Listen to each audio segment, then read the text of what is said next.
got one of Australia's, I wouldn't say Australia's, one of the world's leading, how old are you, Gav? I'm 28. 28 years of age, riding $3 million, that says it all, right?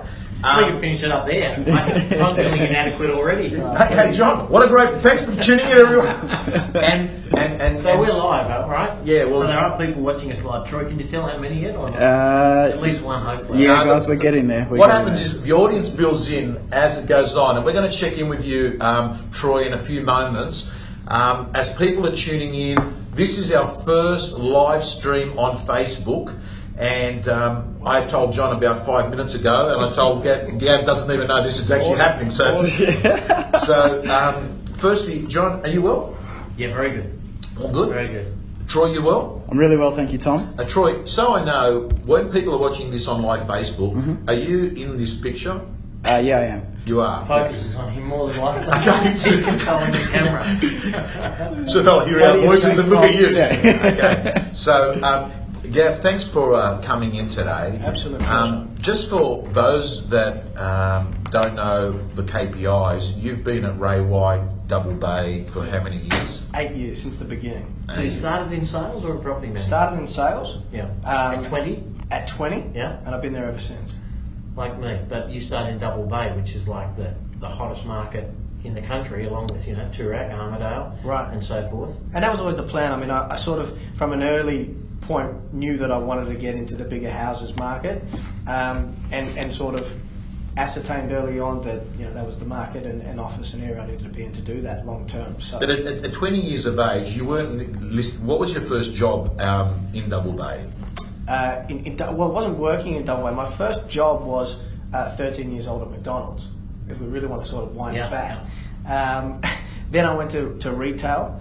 Then after that, I went into managing nightclubs in London after school, and then came back and hit the real estate industry. Okay, so McDonald's, what retail doing what in retail? I was serving. I've always been serving people. Retail at clothing stores, I was serving people. McDonald's, 13 years of age, serving people. Nightclubs, serving people. I was running nightclubs, and we've spoken about it before, where people had to spend £500 minimum to sit at a table. So the sort of people you need to deal with. I mean, they've got needs, they've got wants, they expect service. So I 13 years old, I began hustling, and I haven't stopped since. You're a hustler? You never met a hustler like me. Never.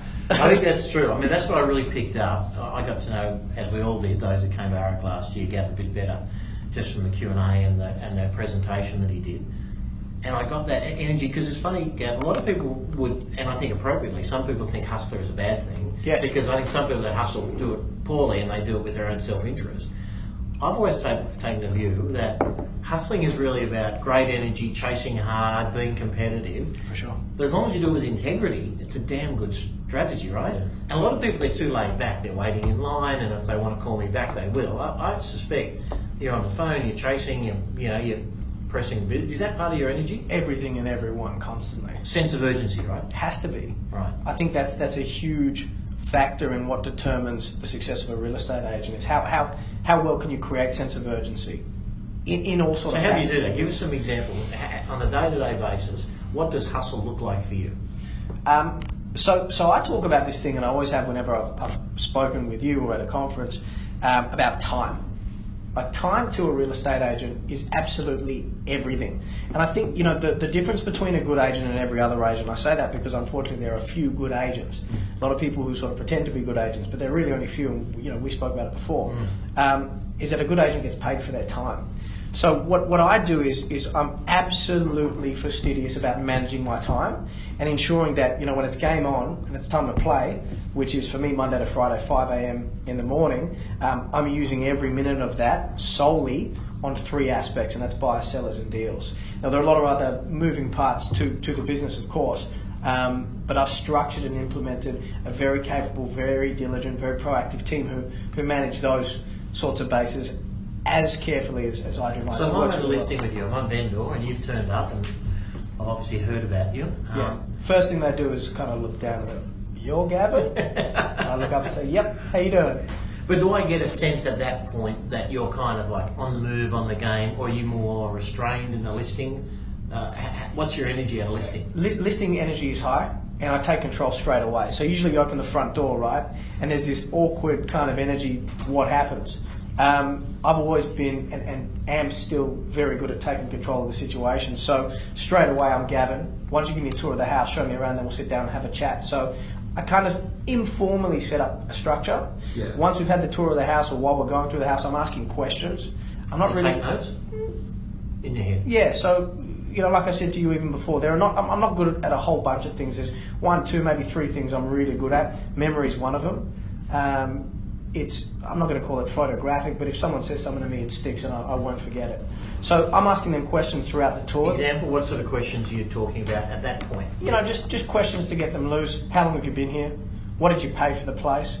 That sounds like a very bold question to ask someone. You ask that?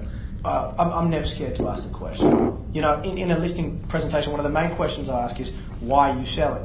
And it perplexes me because I talk to agents and I coach a lot of younger agents who get in touch, and they don't ask that question. And for me, that's one of the main questions, because at the end of the day, that determines motivation. And motivation is everything. I don't care how good you are as a real estate agent. You can be the best negotiator in the world. You can be the biggest smooth talker in the world. If the vendor isn't motivated, it's going to be pretty hard. So you're good. You're obviously, Gav, and I know this from the work that we've done together in Real Estate Gym over the years, that you've got incredible ability to read the play.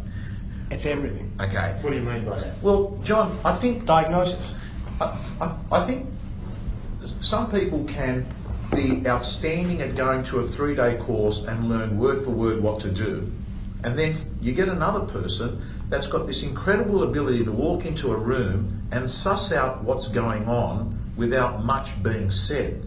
Now, it's difficult for me to describe it, but it's this intuition feeling of being able to work out what they're really saying, even though they're not saying it. So it's reading between the lines, right? Yeah. I mean, you've got that, John. You've got an incredible ability to go in and work out what's really happening here, because there is a tendency sometimes that the best deals, you actually are finding it hard to really work out what the issue is there. People put on the vendor mask, and really great agents have got this ability to help that person relax and say, hey, it's okay to be safe with me, Yeah.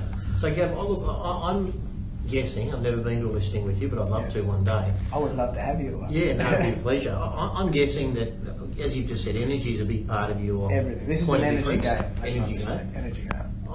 You feel from the discussions I've had that product knowledge strong? Imperative. So you know everything's buying, selling, who's bought it, where they came from China, from London. There's a couple of tabs over my computer at all times. One of the tabs is domain. So the 4 suburbs I focus on, although I'm selling sort of all across the east: Rose Bay, Bellevue Hill, Dover Heights, Vaucluse. I'm looking at what's coming up and I'm getting price guides on them. Right. Earlier on, you get those, your team gets them, you ring team up gets the them, agents. team gets them, or I get them. But I'll always instruct my team: quick email, can you track this down for me? Because often agents don't reply. Another thing which perplexes me. But what I like to do is really know everything that is going on in my marketplace. And earlier on, when I had more time, I would actually go through these properties to get an idea and understanding. But I've now almost got enough experience to look at photos, look at a floor plan, and really understand what the property offers. So I can save myself the inspection. If it's unusual, then I will actually go through it. Yeah. So the third thing I was just going to say, Tom, before. So I think energy, product knowledge, and I'm guessing directness, because you feel like you're quite a direct character.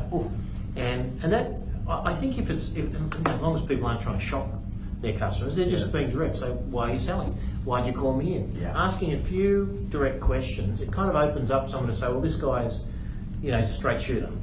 Well, that to me is a huge relationship with managing your time. So it all I tie it all in, right? I don't have the time to waste, right? And a lot of the guys in my team who I work with sometimes get the shits that I'm too direct, because I lose a lot of business.